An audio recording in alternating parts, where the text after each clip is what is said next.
you've got to have that customer service side of it. If you're getting frustrated because, it's a third hot water service in a day that's blown up, it's your job. You've got to look after people in their homes, and you have to like the people that you deal with. Now, you're not going to always like everyone that you deal with. You're going to have people who you don't want to deal with over time. But unfortunately, when they're your clients, you don't really have a choice. But yeah, that would be one of the biggest things, that people often get into property management because of the property, but you got to get into it for the people. You are listening to Elevate, the official podcast of Elite Agent for real estate industry sales professionals, property managers and leaders. Each episode, we bring you the best minds in business and real estate to help you list more, sell more and elevate your results. To connect with all things Elite Agent, including the latest news, coaching and features, subscribe at our website, eliteagent.com. Welcome to another episode of the Elevate podcast, where we delve into some of the most inspirational minds in business and in real estate for the very best tips and strategies for you to implement to elevate your business. I'm Samantha McLean, editor of Elite Agent and host of this week's show. Hayley Mitchell started in real estate in 1999 and has built a very successful career working in all facets of property management, including owning her own businesses. Over the years, she has won numerous awards, including REIV Property Manager of the Year on 2 separate occasions, has been on our cover and has been named twice in our industry influencers lists in 2017 and 2018. She's known for generously sharing her knowledge with others through her training and events company, Mitchell PT, which does many events throughout the year, including the upcoming PM Learning Retreat at Warren Ponds, where I'm delighted to be covering things like exactly what Generation Z might be looking for in their search for a home and how you might be able to meet that need, and also how to look for competitive advantage in places where no one else is looking right now, alongside a host of other great speakers that will be there. In the last few months, Hayley has also started a new business called Geelong Property Managers and plans to shake up the Geelong market using exceptional customer service, the latest technology and best practice processes. So today we're going to find out more about how Hayley remains productive when she has so many balls to juggle, some of the new opportunities opening up in property management, plus some of Hayley's favourite time management tools and tips. Now, speaking of time management tips, Hayley talks specifically about many of the tools that she uses. So once again, we took notes. And for about a week, you can download an episode companion or an action guide for this podcast at eliteagentelevate.com. Now, lots of you are already dialed into another time management tip from us, which is getting a newsletter in the mail called Extra, where we aggregate all of the best action tips and tools from all of our podcasts, wrap them up in an easy-to-consume package and deliver them right to your door. So if that sounds like an option you'd like to check out, go to eliteagentelevate.com, and once you've downloaded this week's episodes, hit that big green button to sign up for Extra, and we will send you all of this month's good stuff in the mail, as well as giving you access to all of the notes from all of our previous podcast guests. That's it from me for this week. Enjoy the chat with Hayley, and hopefully I'll catch up with some of you in Geelong in October. So welcome to the podcast, Hayley Mitchell. Thank you. So it's really great to have you on, because I know that you're super busy at the moment and you're getting ready for this next property management learning retreat that you run in amongst a whole bunch of other things. And I know this event is a little bit different and it's quite intimate, like compared to some of the other events out there in the real estate industry. So tell us a little bit about what's happening there and what you've got planned. PMLR, so we're into our 4th year now. I actually created it because Victoria doesn't have many conferences. And I remember the first year I put it on, I wanted to do something really unique and have that retreat style atmosphere. And I found this amazing venue and we booked it, and I had my speakers and sponsors all lined up, and I thought, gee, I hope people come. And the first year was great. We had, I think, 45 people the first year. The second year we had just over 60. And then last year we sold out with 90 and we had a waiting list. And we've got bookings open again now, and it's going really well. Yeah, well, I know I'm looking forward to meeting you down there at, is it Warren Ponds? Warren Ponds Estate. So it's the old Deakin Management Centre and it's down in Geelong. Yeah, amazing. And what are some of the things that you're hoping that attendees will take away from that conference? One of the biggest things I think is really the networking aspect. So because it is a smaller retreat and we are capped at 90, we hire out the whole venue. So everyone just hangs out, the speakers and the sponsors and the delegates.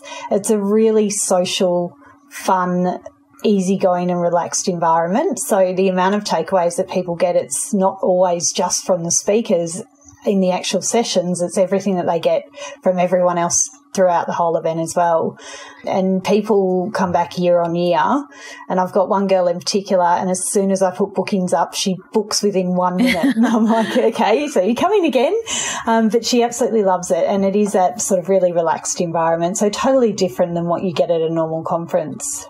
Yeah, I think that's one of the things, because being in real estate or even being in property management or your own business or whatever, it can get quite lonely, and it's that meeting other people that think, oh, yeah, I've got the same problem as you, or, they might have dealt with the solution in a different way. I think that's the real gold in things like that. Yeah, absolutely. It is, yeah. So I'm definitely looking forward to it, and we'll leave some links in the show notes and things like that for people to come along and register if you're interested in coming along to PMLR. So I've been excited to chat to you because we haven't really caught up in a while, not since we took over the foyer of REA a couple of years ago. Yeah, we did. When we put you on the cover of EPM. Some people might not be, because you've got people coming and going from the industry all the time. So tell us a little bit about how you got into the industry and what you're up to now. I got into the industry because my brother was actually a property manager and I used to go and have lunch with him. And I remember one day saying, oh, your job's really fun. It's really kind of glamorous and you drive around in a fancy car and you wear a suit. And he's like, yeah, it's great. You should get into it. You'd be really good at it. And the funny thing is he got me a job in the company he was working and I loved it and he didn't. So he actually left the industry a couple of years after I joined. It took me a couple of years to really find my feet. So getting into the right company was really important and somewhere that would allow me to learn and achieve my goals. So that was back in 1999. So 20th year anniversary coming up very, very soon, which is going to be fun. But yeah, it's been a really interesting career. So it's, for me personally, I think the biggest thing was getting into those companies that really supported me. And I know I see a lot of it in the APMC, the community that I run on Facebook, that a lot of people really get into industry for different reasons and get out because it's not quite what they expected, when sometimes it's not necessarily the job, but it could be where they're working, or they could absolutely have an awesome place to work, but they just can't handle the job. So it's a tricky industry. It is interesting because we interviewed a whole bunch of people for one of our issues not that long ago. And I remember thinking it's an amazing industry because people come from all walks of life into real estate. And it's funny what you say about that they get in and it's not what they expect. You've basically, I think, seen it and done it all in 20 years, or there's probably some things that you haven't done quite yet because the industry changes so rapidly. But what are some of the big challenges that you faced and how did you overcome them to have that sort of longevity in the industry? Burnout was a big one for me. So different stages of my career I've looked at leaving, and I think everyone does when they've been in real estate for a little while. I often took on too much because I wanted to always be the high achiever, I think, and especially early on in my portfolio, I was always like, yeah, give me more properties, I'll look after them. And then I was working back late or getting there early and working weekends, and just burning out was probably the biggest thing. I think also early on in my career, not really understanding what else was out there, because you do get really isolated in your own business.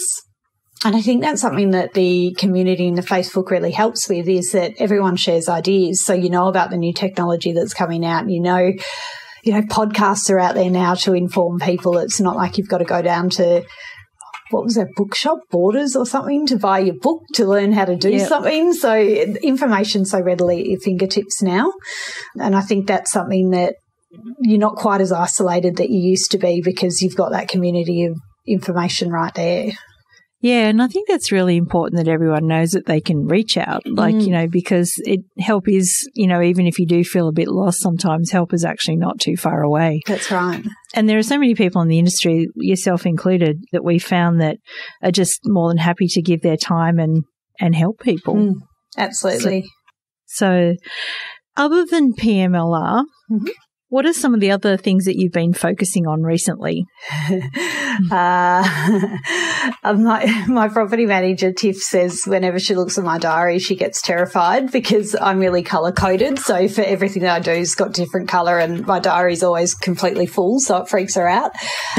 We have a couple of businesses. So we've got Mitchell PT, which is our training events company. So we do training events all over Victoria. We also do conferences in Victoria. So we've got 3 that we run each year, which is PMLR coming up, PM Reach and REEDGE. So we've got the 3 based in Victoria, which is taking up a little bit of my time. My husband's got his own real estate product as well, Realmatic Respond. And then we've got Geelong Property Managers, which is our business down in Geelong, which we recently purchased. So we purchased that in March this year. And I spend a couple of days a week down there doing property management stuff. I understand now why your diary looks just a little bit scary, and I'm going to ask you for some time management tips in a moment. Yes. I think. But you just referred to the community a little while ago. So you run the Australian Property Manager community, which has always been one of the most lively groups on Facebook, with a lot of property managers that go to talk to each other, to network, to solve problems and stuff. What are some of the big issues that are coming up for property managers at the moment? I think a lot of directors have pulled back a little bit on their property management departments just due to the sales market being a little bit volatile over the last 12 months. So there's some directors that have really put into their property management departments because they're trying to grow them and pull out more revenue, but there's also some that have just completely pulled back. So I think a lot of it comes down to property managers not feeling supported or valued. I see a lot of property managers burning out or not being able to keep that passion for the industry that they once had. And that's a massive topic at the moment. I've found that across a lot of the posts where people actually bring up that topic. Training comes through as well, where people really, and I see it with some of the posts, that questions that people ask is stuff that they should be able to ask internally, but they perhaps don't have the structure or the people to help them internally to answer those simple questions as well. And it comes down to a lot of property managers just being put in a seat and not given the training resources to actually move forward.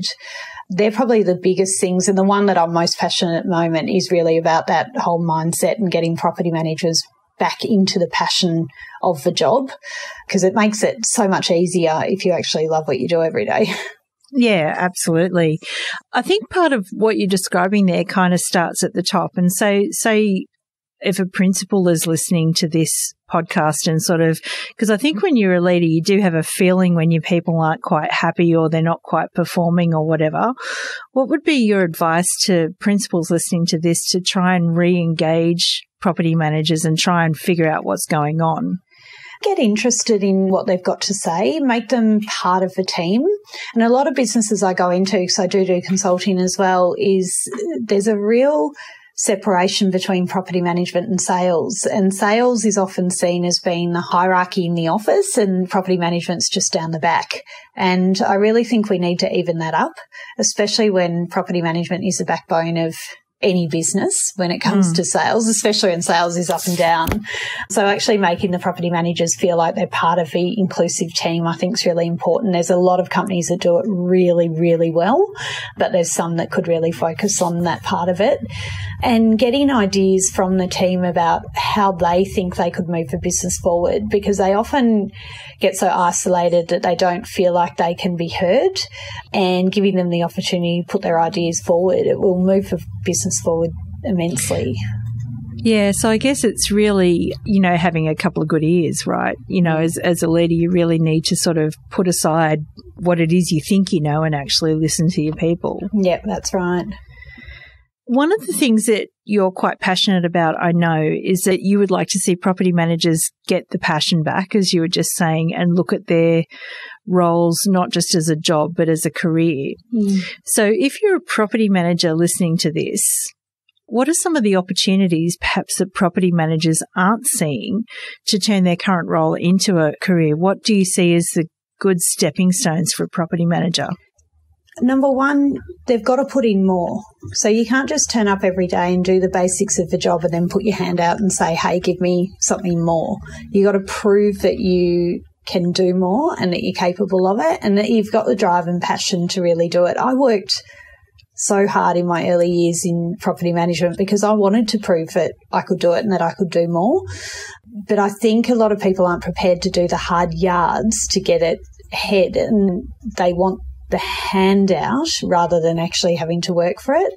And the other thing is a lot of property managers are too scared to put up their hand and say, hey, I really want this, for the fear of being rejected. And don't ever feel like that, because if I did that early on in my career, I wouldn't have achieved what I've achieved, but actually put my hand up and said, hey, I want to do this. What do I have to do to move my career forward to this stage if this is what I want? My old business partner actually hired me a business coach for I think I had business coach for about 12 months because I stepped into a leadership position.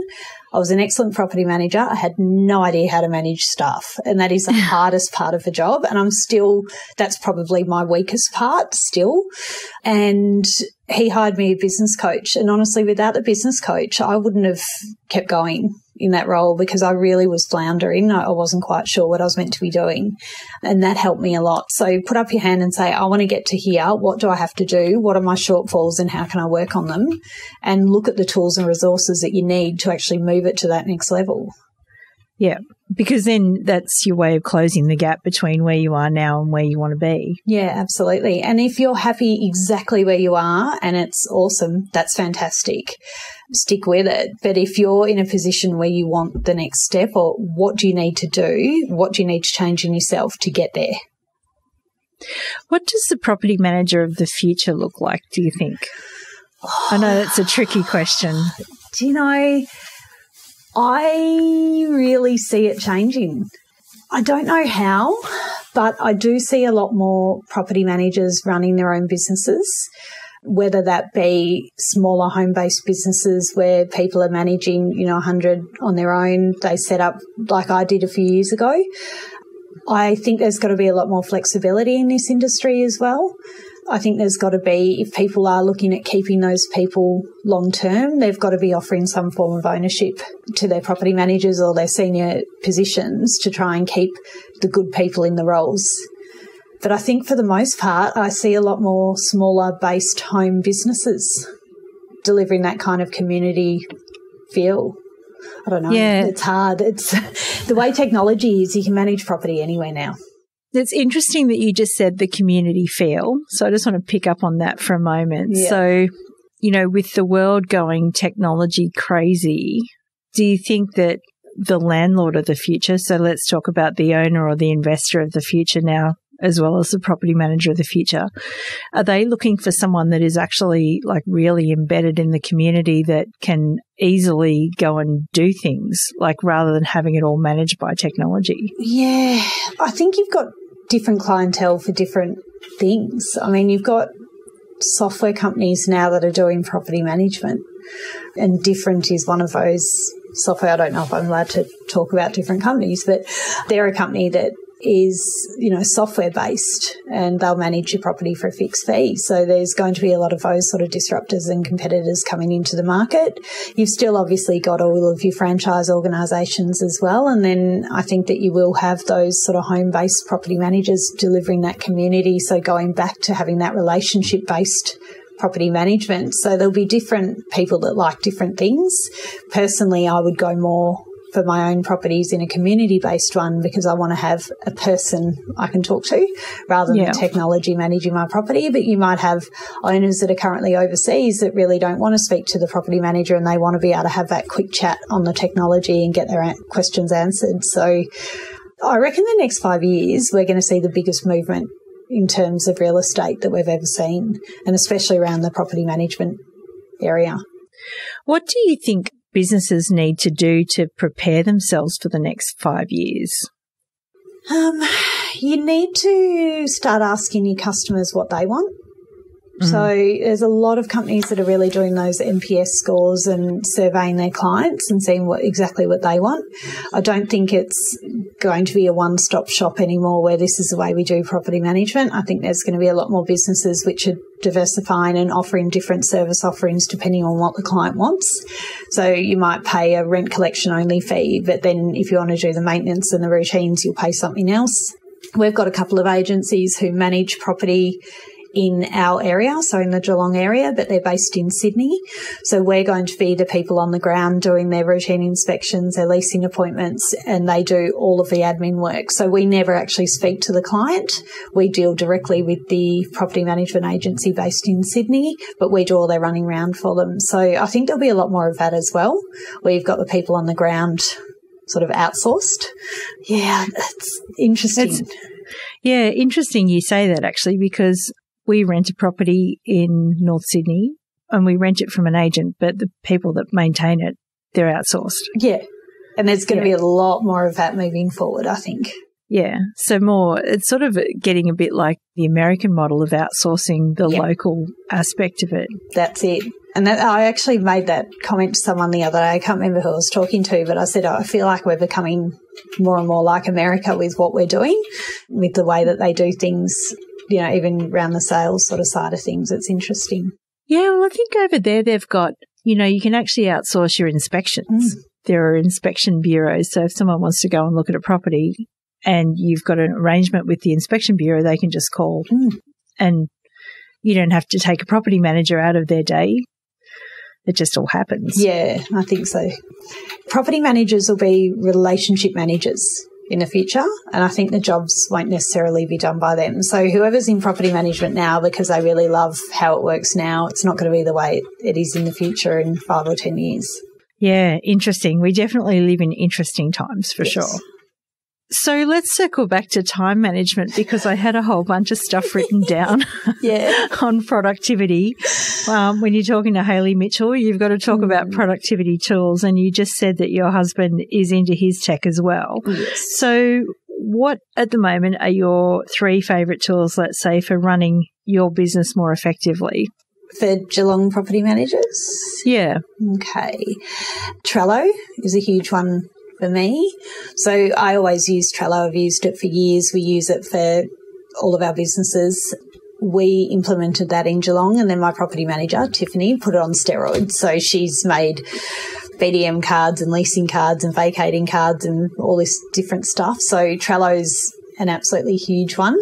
One of the other things is you get so many emails and communications a day. So having system where you don't have to email people constantly if you've got a quick question. So we use Microsoft Teams and we just send messages through there. So you get really quick answers, and especially because we've got our home-based business office where I am now, and then we've got our Geelong rent roll as well. So if my husband needs a quick question, he'll just pop it in Teams and send me the message and I just quickly respond back. So that's been really good. So you cut down on that constant email communication of people going backwards and forwards with everything.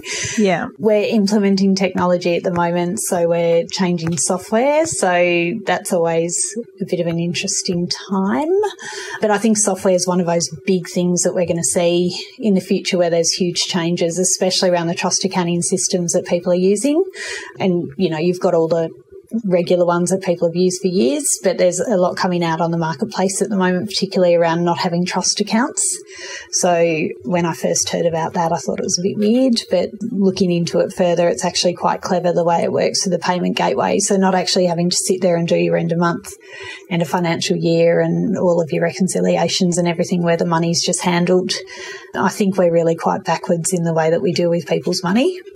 So I think in the next few years, we're sort of transitioning at the moment, but the next few years you're going to see huge changes in the way the software is done. Yeah, so let's talk about that for a moment because, you know, these non-trust accounting software packages are coming up more and more. And I suppose that just changes the model completely, doesn't it? Because you used to, the tenant would pay you the money and then if there are any repairs and maintenance and then your management fee and all that sort of thing, and then you disperse the rest. I know I'm oversimplifying it. Yeah, it's a lot harder than that. Yeah, so without the trust account, how does all that work? Like, what about maintenance and things like that? Like, how do you deal with that stuff? Well, from what I know at the moment, the tenant pays rent through the kind of payment gateway or the app, and it goes direct to the owner. It takes a clip of the fee to you, so whatever you've set up in your software. And if you've had bills that have come in or invoices, you've entered them into the system and it will collect that as well and pay those. The other thing an owner can do is they can withhold some funds. So they could say, let's withhold $500 for all future invoices. So if you, for example, enter a water invoice, you can just press the button, it will immediately pay, and then it will top up those held funds when the rent next comes in. So it's actually quite simple. Like, I know it's more complicated, but it is actually quite simple. And the owner has full transparency and control over how they want their money handled as well. So they can say, pay me when it's a full rent, pay me this when it hits this amount, never pay me. Like, they completely control their funds. So I think going forward as well, the biggest area of fraud is obviously in the trust account. Yep. So taking away the agent's control of that, I think, is not necessarily a bad thing either. Well, that's good because we won't have to hear any of those bad news stories. Yeah, exactly. They'll all be gone. Yeah. Okay, so that in itself would be a big productivity bonus in some ways by the sounds of it. Yeah. But let's just talk about general diary management at the moment, because you say you color code yours. So what does an average day look like? Like, what would your advice be to a property manager who's new in the job and is tearing their hair out because they're kind of being pulled in all sorts of different directions? Property management, you're never going to be up to date. Really, there's always something to do. So you can have all your emails cleared, but then you've got routines to organise or maintenance to follow up on or whatever it might be. Set your ideal diary as much as possible, obviously leaving areas for things to happen. But if you know in particular that you're really good at doing paperwork first thing in the morning, then make sure first thing in the morning you're doing paperwork, you're not out on the road talking to people. So for me, I like to do appointments late in the afternoon because I'm terrible in the morning. And in the morning, I like to get into the office and do the accounts because I just like to sit there in my little bubble and sip my coffee and do the accounts. So that's just the way I work it. Making sure that you leave enough time to actually follow up on those tasks that need to be done. So not the ones that pop up that a tenant calls you and says, you have to fix this now. And you're like, well, actually, I've got 2 weeks to fix that. But yes, I'll get onto it now for you. But those tasks that you need to follow up on to keep your portfolio up to date. Because I think the hardest thing is that once the portfolio gets out of control, it is so hard to get back in control. And you're always going to go through busy periods, but having that time allocated where you can catch up. And communication is the most important thing. So allowing enough time in your day for the phone calls and emails. Yeah. And so you actually block those times out. Absolutely. Yeah. So you actually allow for the times that you need to catch up on things. Okay. Yeah. You have to. And, you know, if something comes up, like you got a hot water service that's blown up or the house has caught fire or you have to go out and do stuff, then completely there's flexibility in the diary. But having them set in there so that you can actually remember that that is what you're meant to be doing at that particular time. Yeah. Actually, that's something, that sort of time blocking thing, something that's really helped me. I used to create appointments all week and then I would wonder why I would have no time to do the actual work. So. The other thing is with property management, so going back 20 years, I had a typewriter. Right? I didn't have email. I had a pager, actually, for when I was out on the road because no one had mobile phones. And I'm really not that old, but I am, clearly. But we used to go out, and if we got paged, we'd have to go to a phone box and then call back to the office and find out what was going on. We did have a typewriter, so we typed our leases on our typewriter. We had dot matrix printer. We had film in the camera where we'd take photos of the outside of properties and then stick them on a typed up brochure and pop them in the window of the office, and that was our premier listings. So it was different, you know, and you look at now where you've got the technology to back you up, but everyone wants everything now. Yeah. And I think that's the biggest thing. And the other thing in property management, you've got to keep that document trail, because if you don't and something goes wrong, then you've got to be able to prove it later. And I think that one of the problems in property management now is property managers never pick up the phone. So you go into offices and all you hear is typing all day and there's no one talking. And unless you're actually picking up the phone and talking to your clients, they're not going to build the relationship. And emails take a lot longer than actually ringing someone, getting that quick answer. So my biggest recommendation would be, instead of sending, 15 emails to one person to try and fix one thing, pick up the phone. Yeah. And you get it answered, and then you do point form back to them saying, further to our discussion, just want to confirm these points. This is my action plan. Thanks for talking to me. Done. So a job which potentially could have taken you an hour via email, you can get done in a couple of minutes. So don't be afraid to pick up the phone. That's my biggest time management tip. Yeah, I think the other thing is too, like, people sort of treat their emails as a de facto to-do list, and I think that's a bit of a productivity sap as well. Like, because in the absence of, I don't know what else to do, you look at your email and then you see 10 things that, it just becomes a bit of a vicious circle. Absolutely. And they're the gift that keeps on giving. The more you send, the more you get back. Yeah, you're right. Just because something lands in your inbox doesn't mean you've got to react to it. Correct. So apart from being well organised, what are some of the other key skills you think are essential in property management today? Key skills. You do have to actually like people.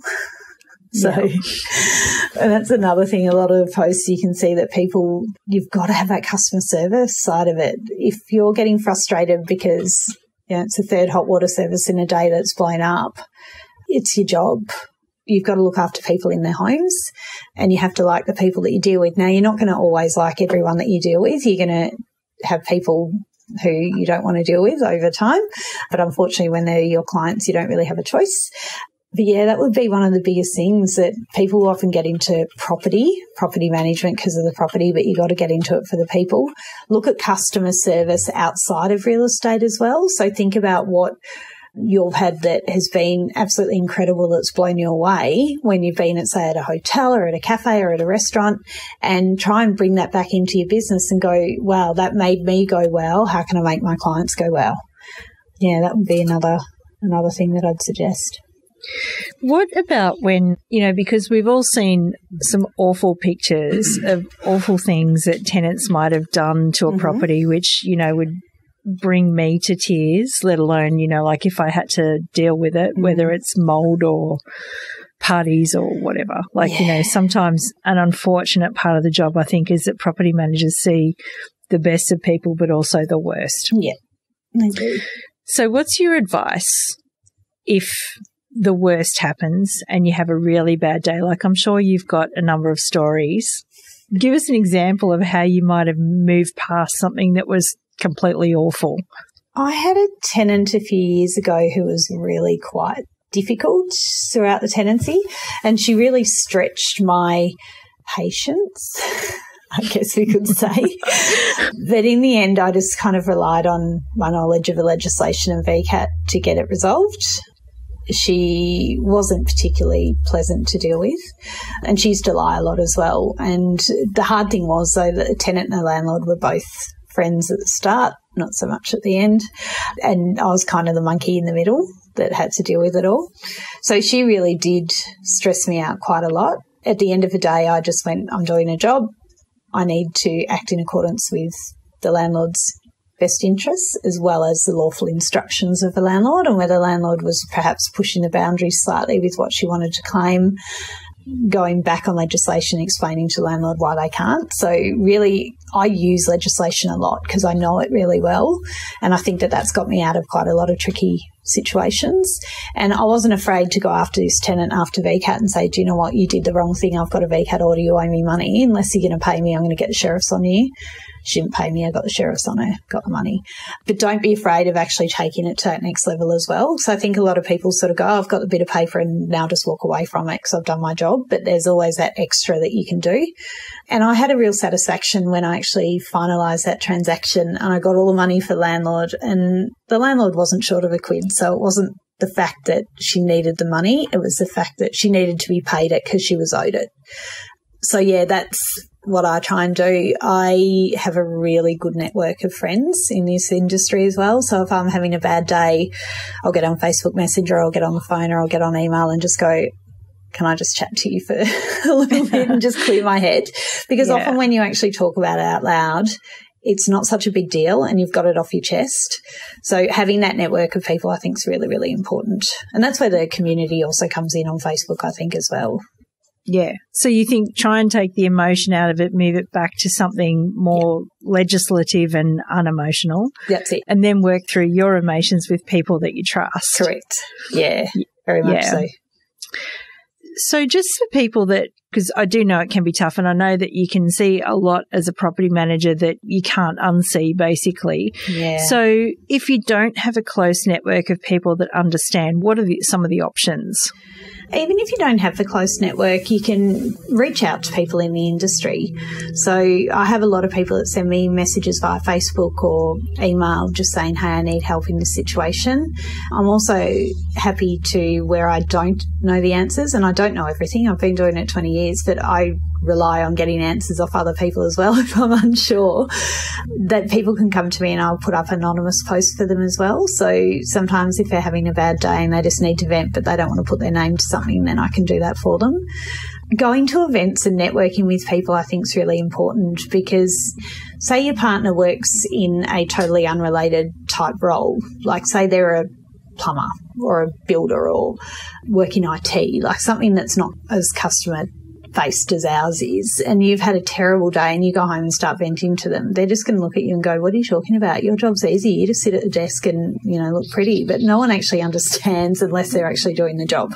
Yeah. So make those networks with people, reach out to people on Facebook, go to training events and conferences and actually follow people up afterwards, because that's how I got to know so many people in the industry. I just went out there and talked to people. And I'm not naturally someone who likes to go out and network, but I've taught myself over the years because I think it's important to actually get out there and do it. Yeah. And if you love your job and you want to progress, then that's what you need to do. Yeah, absolutely.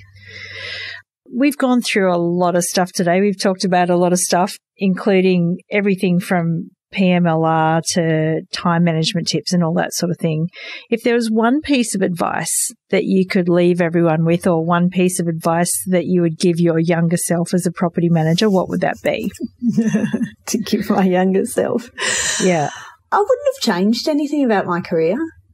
And I know there were times that I really struggled, but I still wouldn't change those either, because everything that I've been through has actually got me to where I wanted to be, and it's taught me a lot along the way.